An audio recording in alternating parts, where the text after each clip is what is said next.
Bom dia, meus amores! Chegamos para mais uma aula virtual, né? Diferente, né? Já estavam habituados com as aulas lá no Zoom, né? Mas aqui estamos. Hoje, na nossa aula, nós teremos aqui um momentinho muito especial que a gente vai estar falando sobre alguns animais, algumas características. E a nossa meditação não poderia ser diferente.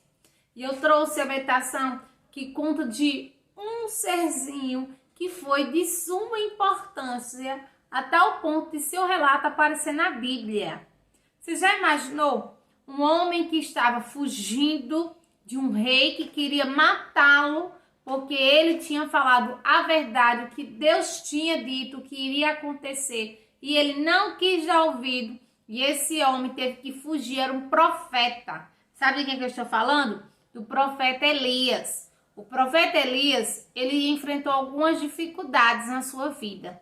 E ali diz que a história que está na Bíblia, em 1 Reis, capítulo 17.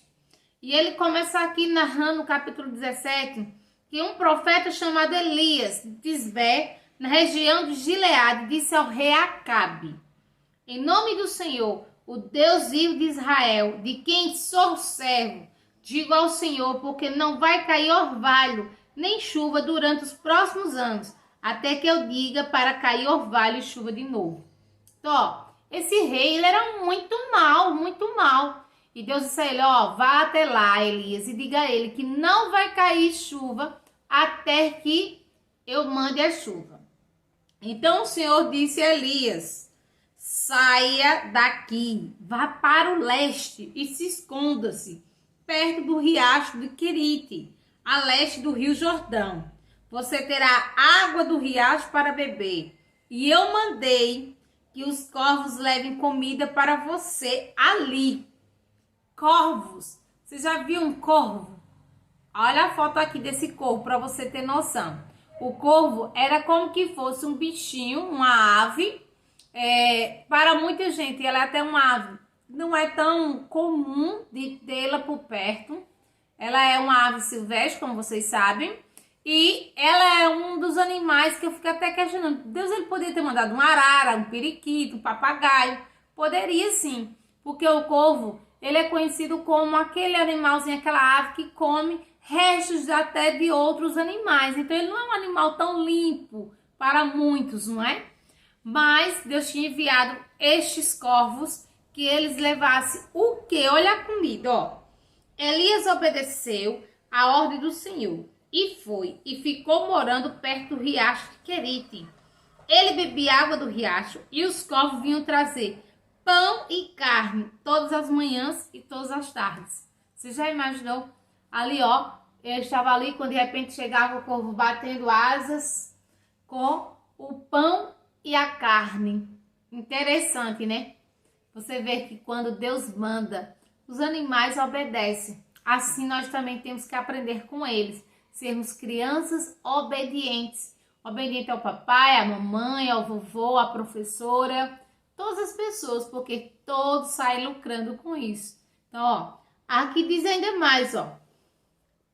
Mas algum tempo depois, o riacho secou por falta de chuva. Então o Senhor disse a Elias: apronte-se e vá até a cidade de Sarepta, perto de Sidom, e fique lá. Eu mandei que uma viúva que mora ali dê comida para você. Então olha que Deus, ele providenciava tudo. Deus nunca abandonou Elias. E sabe o que eu aprendo com essa história? Que Deus nunca há de abandonar nem a mim e nem a você. Em momentos difíceis da nossa vida, devemos fazer o quê? Orar, pedir a Deus que Ele esteja conosco hoje, sempre. Essa tem que ser a minha e a sua oração. Então vamos aproveitar e vamos orar nesse momento? Feche seus olhinhos aí. Querido Deus, querido Pai, aprendemos, Senhor, grandes lições através dessa história, Senhor. Vimos que esses animais, ó Pai, foram enviados por Ti para socorrer o profeta Elias em momentos tão difíceis. Bem sabemos que o Senhor também nos convida para muitas vezes, ó Deus, aliviar o fardo de outras pessoas. Através de um sorriso, de um abraço, apesar de no momento não podermos dar nesse exato momento. um alimento, uma roupa, um calçado, um brinquedo, seja lá o que for, Deus. Nós te pedimos que o Senhor continue nos usando cada dia mais. Essa é a nossa oração, em nome de Jesus. Amém. Agora eu convido vocês a abrirem o livro de vocês. Na página 120, nós paramos aqui. Vocês já fizeram essa palavra cruzada aqui com o nome dos animais. E agora a gente vai responder esses dois cartas aqui. Então, para vocês entenderem, aqui diz assim, ó. Ajude estes colegas a elaborar cartazes com dicas de proteção contra animais transmissores de doenças. Escreva uma dica em cada cartaz. Quais são os cuidados que nós devemos ter com os animais que são transmissores de doenças? Vocês viram, não foi na última aula, que a gente trabalhou o morcego, o rato, escorpião, barata, mosquito. Eles são grandes transmissores de doenças e devem ficar atentos e ter o maior cuidado possível. E o que a gente deve fazer para evitar que roedores, por exemplo, entrem nas nossas casas? O que a gente deve fazer? Manter sempre a nossa casa limpa, organizada, para que ali os ratos não entrem, nem as moscas. Então, evitar restos de comidas. E assim a gente vai estar reduzindo esses indivíduos nos nossos lares. Como é que nós podemos evitar, por exemplo, o mosquito? Esse daí é muito mais difícil. Vocês viram, não foi?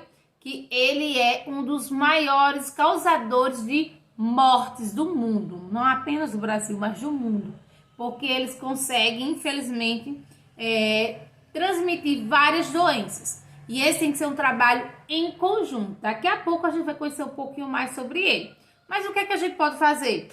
A gente pode manter as caixas de água das nossas casas fechadas. Nós podemos observar se ao redor da nossa casa tem sacos plásticos, tampinhas de garrafa, latas de refrigerante. E tudo isso a gente recolher. Ver se tem algum entulho. Se tiver, liga para a prefeitura, os órgãos responsáveis, para que possam tirar ali. Então, com dicas tão simples, podemos amenizar muitos problemas. Então, aí você pode escrever 2 dicas aí de como podemos evitar esses animais transmissores de doenças na nossa vida. E na página 121, nós iremos falar agora um pouquinho sobre a dengue. Recentemente mesmo eu recebi alguns relatos de algumas crianças da nossa sala, você sabia? Vocês observaram que essa semana teve um número reduzido de alunos nas nossas aulas virtuais? Nós temos alguns alunos que estão doentes com dengue, tá vendo? É algo muito sério, crianças, que nós precisamos ter cuidado. Às vezes, o problema nem está na sua casa, você cuida com tanto amor, com tanto carinho.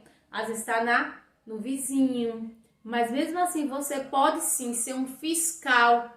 E se você aí olhou, observou, bata na porta do seu vizinho. Chega lá, vizinho, vamos cuidar da sua saúde e da nossa. Porque, quando um mosquito ali coloca os ovos, infelizmente, ele não vai escolher somente o dono daquela casa. Ele ali pode transmitir doenças para todas as pessoas da comunidade. E vocês viram que a dengue é algo sério. Isso mesmo. Em algumas pessoas o sintoma com 2, 3 dias já desaparece. Em outros pode levar até a morte.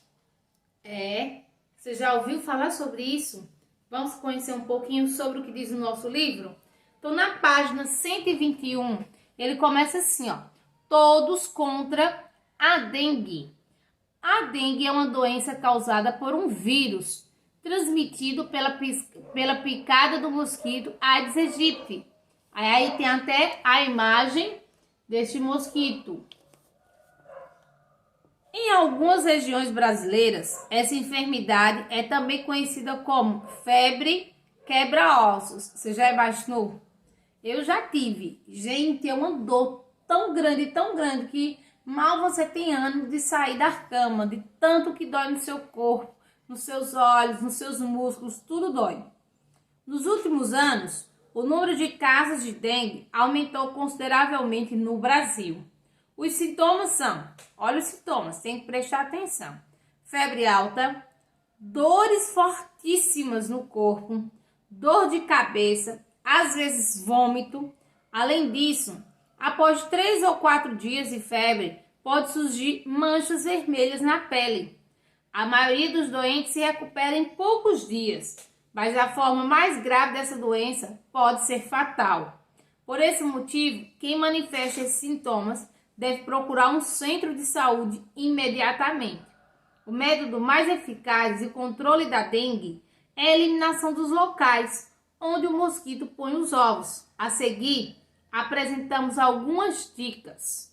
Então, gente, a melhor solução ainda é a prevenção. Então, quais cuidados nós podemos ter para eliminar esses rastros desses mosquitos?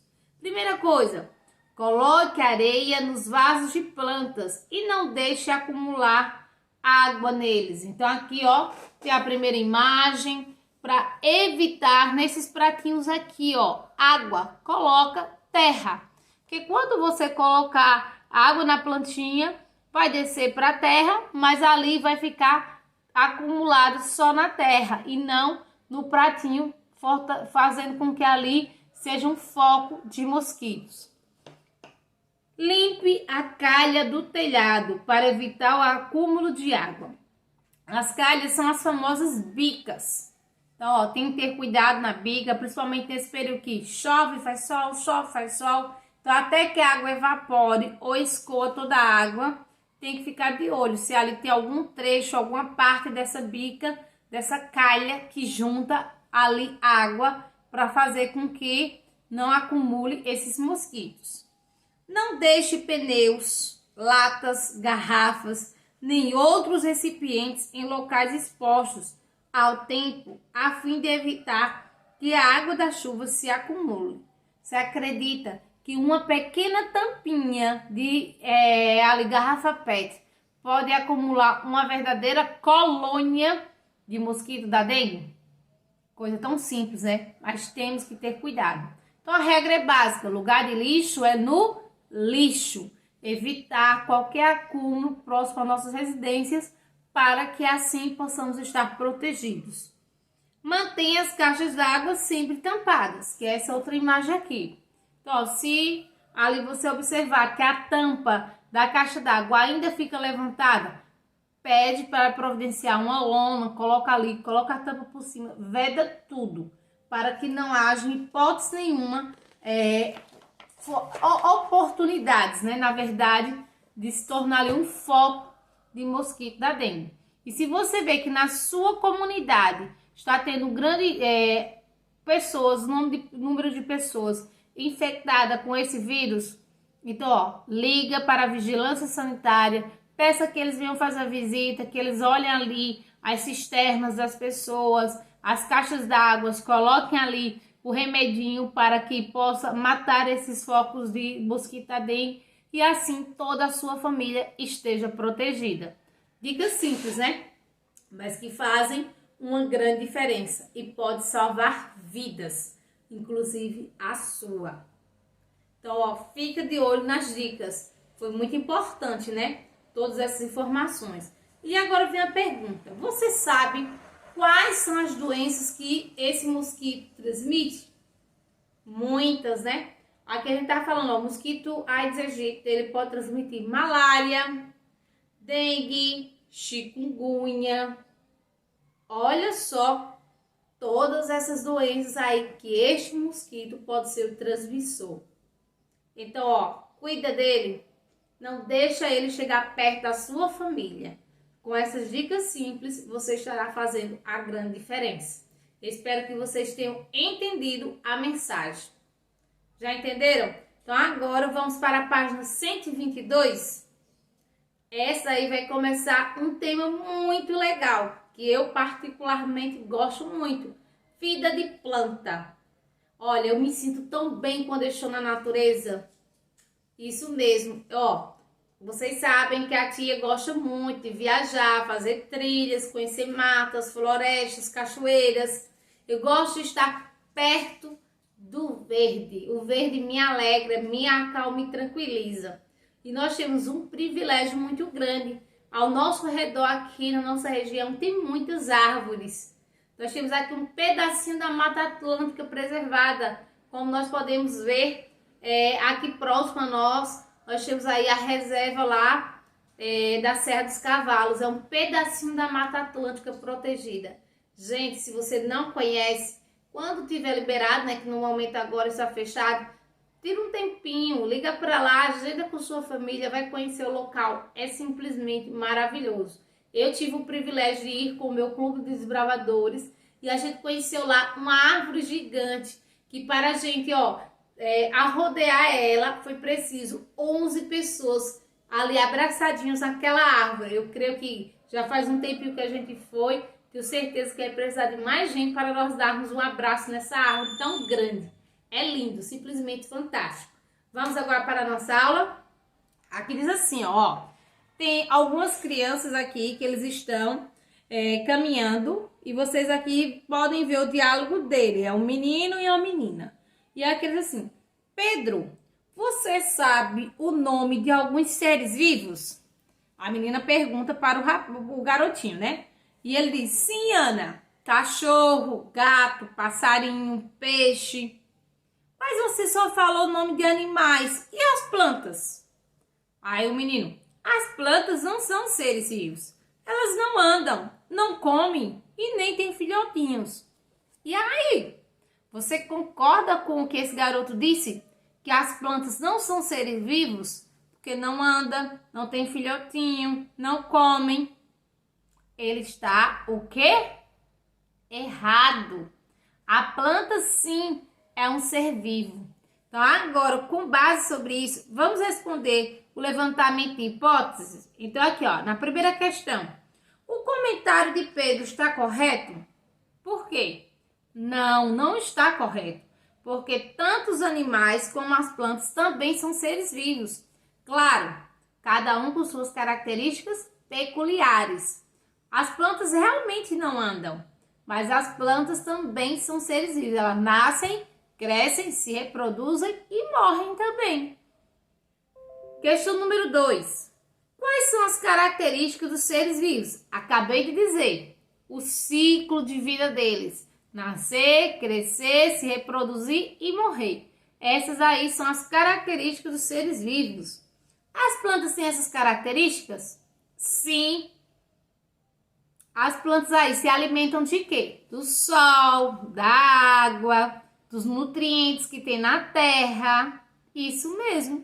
Não come os alimentos que outros seres comem, mas cada um tem sua característica peculiar. Como seria a vida no planeta se as plantas não existissem? Quer que eu diga a vocês? Não existiria vida. Sabe por quê? Porque é uma cadeia alimentar.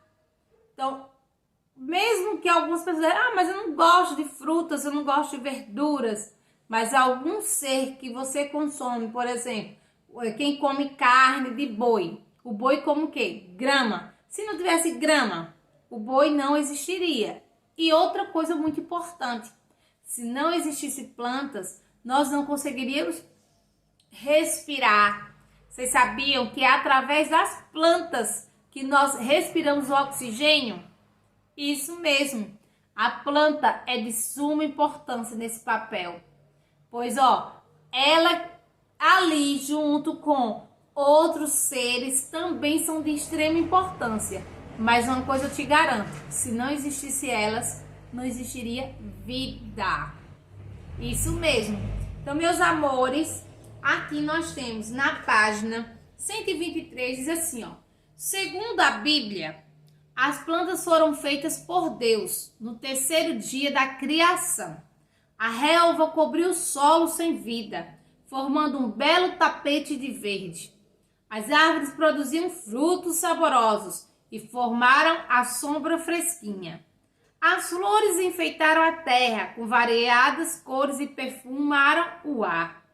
As plantas também são chamadas de vegetais, assim como os animais. Elas têm um ciclo de vida, isto é, são seres vivos. E aqui tem o ciclo de uma plantinha, ó.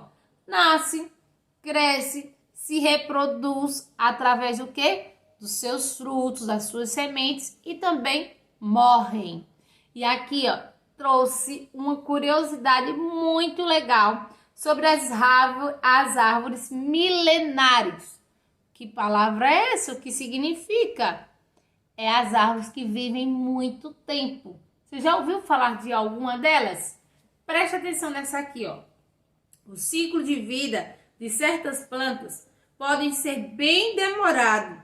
A sequoia gigante, por exemplo, é uma árvore que pode atingir aproximadamente 120 metros, super alta, de altura e viver mais de 3.000 anos. No Brasil, a árvore mais velha é um jequitibá, existente no Parque Estadual de Vassununga, localizado na cidade de Santa Rita do Passa 4, lá em São Paulo. De acordo com pesquisadores, essa árvore, cuja altura equivale a um prédio de 13 andares, tem pouco mais de 3.000 anos de idade. Outras informações estão disponíveis nesse portal aí. Olha só, você pode dar uma olhadinha nesse site aqui que tem embaixo e você vai descobrir mais algumas curiosidades sobre essas plantas milenares e gigantescas. E tem tudo isso aqui no nosso país. Quem foi que criou estas árvores? O nosso Deus Criador, com muito amor por mim e por você. Então, meus amores, nossa aula de ciências vai ficando por aqui. Em seguida tem a aula de língua portuguesa e a gente se encontra amanhã na nossa aula ao vivo no Zoom. Um beijão para todos vocês e até a próxima.